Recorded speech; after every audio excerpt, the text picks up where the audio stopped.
Hello friends, let us now learn some important points about Graves' disease, or also called as diffuse toxic goiter.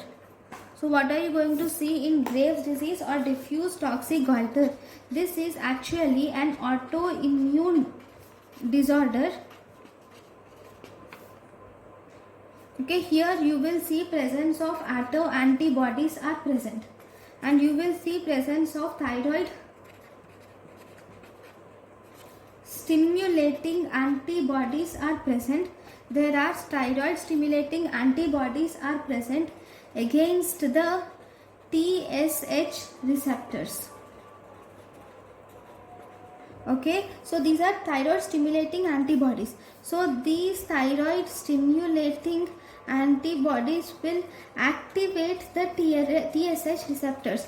Because TSH receptors are activated, so this will lead to increased T3 and increased T4, which will give feedback to the pituitary, and this will result in because of negative feedback, this will result in decreased TSH. So obviously you are seeing hyperthyroidism symptoms will be seen. Okay, so in Graves' disease, if we will first see the special features of Graves' disease. So in the special features of Graves' disease, other than common features of hypothyroidism, these include Graves' disease is associated with HLA-B8 or HLA-3, DR3. Okay, it is associated with diffuse toxic goiter will be seen with, you will see thyrotoxicosis is seen in the patient. There is increased thyroid hormones, and you will see symptoms of ophthalmopathy are seen. What ophthalmopathy symptoms are seen? You will see presence of exophthalmos are seen in the patients with pretibial myxedema is seen. The pretibial myxedema which is present in Graves' disease patients is called as dermopathy is seen in these patients. Then you will see presence of acropathy. What is acropathy? Acropathy is subperiosteal newborn. Presence of subperiosteal newborn formation in the metacarpals is seen, which is nothing but acropathy is seen, and this will also result in gynecomastia is also seen. So these are the special features of the Graves' disease. Okay, now let us learn about the general hypothyroidism features. So hyperthyroidism features. So what do you see in patients with hyperthyroidism? In patients with hyperthyroidism, you will see there is increased expression of beta blockers are seen. Because of increased expression of the beta blockers, this will cause sympathetic stimulation. Now because of this sympathetic stimulation, you will see presence of increased heart rate, which manifests as tachycardia and palpitations. Then you will see presence of increased tremors are seen in the patient, which are actually, you will see fine tremors are seen in the fingers and tongue. Fine tremors are seen in the fingers and tongue. Then you will also see presence of lack of sleep is seen in these patients, and there are mental irritation, and the patient has increased sweating. Okay, next there is increased beta blockers, not because of beta blockers, because of increased thyroid stimulation. This will result in increased appetite. Okay, there is increased weight gain, weight loss is present. Then weight gain is seen in hypothyroidism. Then you will see presence of heat intolerance is seen in the patients, and there is excessive sweating is seen with increased thirst. There is excessive sweating with increased thirst is seen in these patients, and there are some GI symptoms are seen like the most common GI symptom is diarrhea. Okay, in the young patients, if the patient is young, then you will also see presence of CNS symptoms are also seen if the patient is young. Then if the patient is elderly, you will see presence of cardiovascular system symptoms like atrial fibrillation and congestive heart failure is seen if the patient is elderly.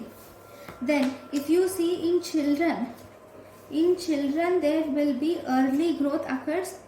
In children, early growth occurs and there will be maturation will be early. Early growth and maturation occurs in children. In females, there is increased risk of abortions will be there, and the patient will suffer from amenorrhea. There will be increased infertility. Okay, amenorrhea, infertility is seen, and there will be hypervascularity is seen. Where do you see hypervascularity? Hypervascularity is seen more prominent in the upper lobe. It is more prominent. Hypervascularity is more prominent in the upper lobe, and this is hypervascularity will also present with palpable thrill, and it will also present with audible bruit, and you will also see presence of venous hum. Okay, so these are the main symptoms of hypervascularity. Now if you see the diagnosis, in the diagnosis you will have to estimate the antibodies. That is, you will first you will have to estimate the antibodies, and you will have to see increased T3, there will be increased T4, and there will be decreased TSH. Eye signs will confirm the diagnosis. Among all the signs, what will confirm the diagnosis? Eye signs will confirm the diagnosis. Then if you do, normally we won't do, but there is radioactive iodine uptake is increased in hyperactive gland.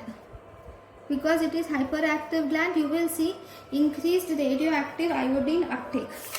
Now next, if you were asked what is the single best diagnostic test, single best diagnostic test is to find autoantibodies against TSH receptor. Autoantibodies against TSH receptor, detection of these antibodies is the single best test. Now if you were asked about the treatment, then treatment, first it is non-definitive treatment, that is nothing but medical treatment. Okay, medical treatment, the first drug which is preferred, first drug is we should start the patient with non-selective beta blocker to cut short or to prevent this beta activation.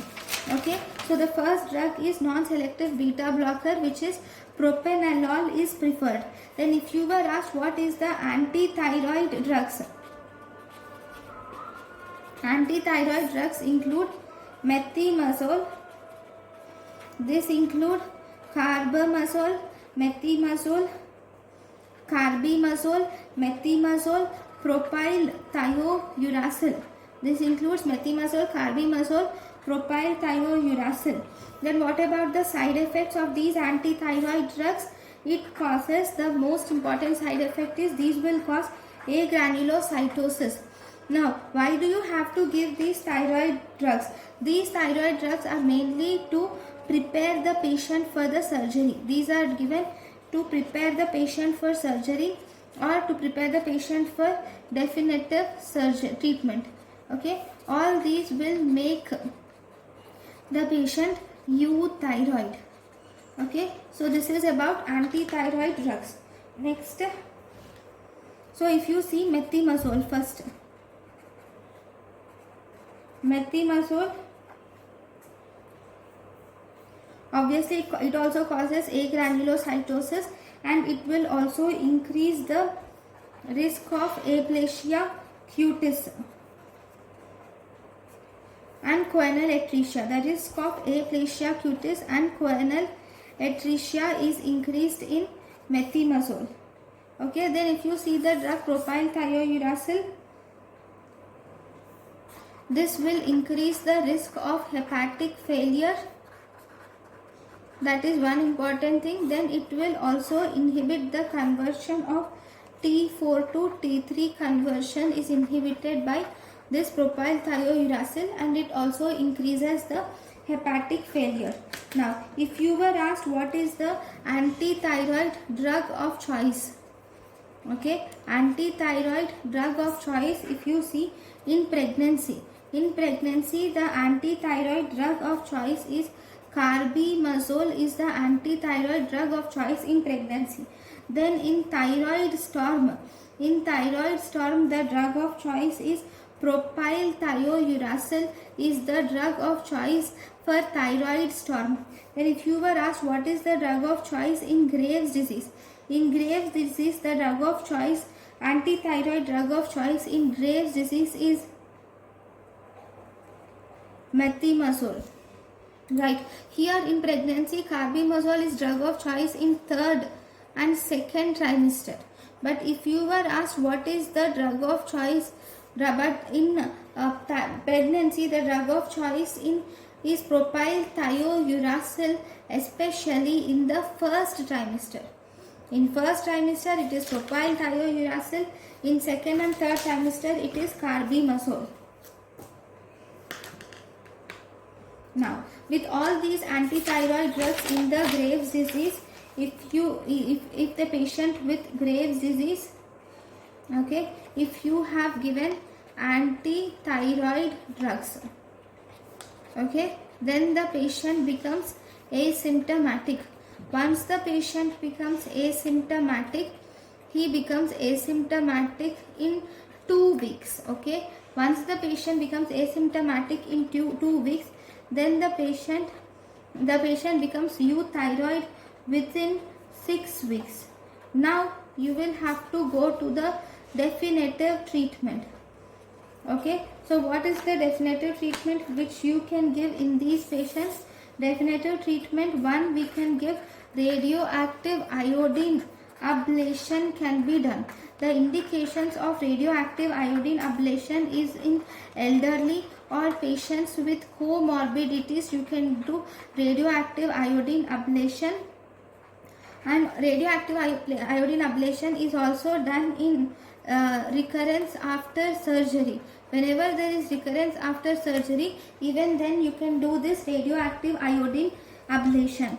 So if you see the contraindications, of radioactive iodine ablation include absolute contraindications, include pregnancy, lactation are the absolute contraindication of radioactive iodine ablation. Then if you were asked what are the relative contraindications of radioactive iodine ablation, they include young patients who are smokers, and it is also contraindicated in ophthalmopathy. It is contraindicated. Why is it why radioactive iodine ablation contraindicated in ophthalmopathy? Because it will worsen the ophthalmopathy. Radioactive iodine ablation will worsen the ophthalmopathy, so it is contraindicated. Then, so if there are these radioactive iodine ablations are contraindicated, then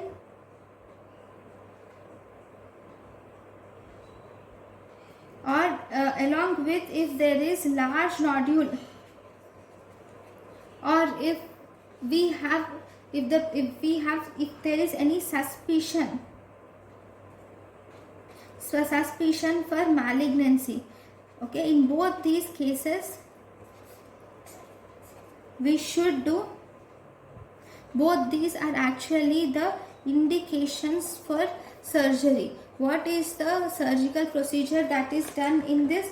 The surgical procedure is we do total thyroidectomy is done in these patients. So this is important points about the Graves' disease. Thank you for watching.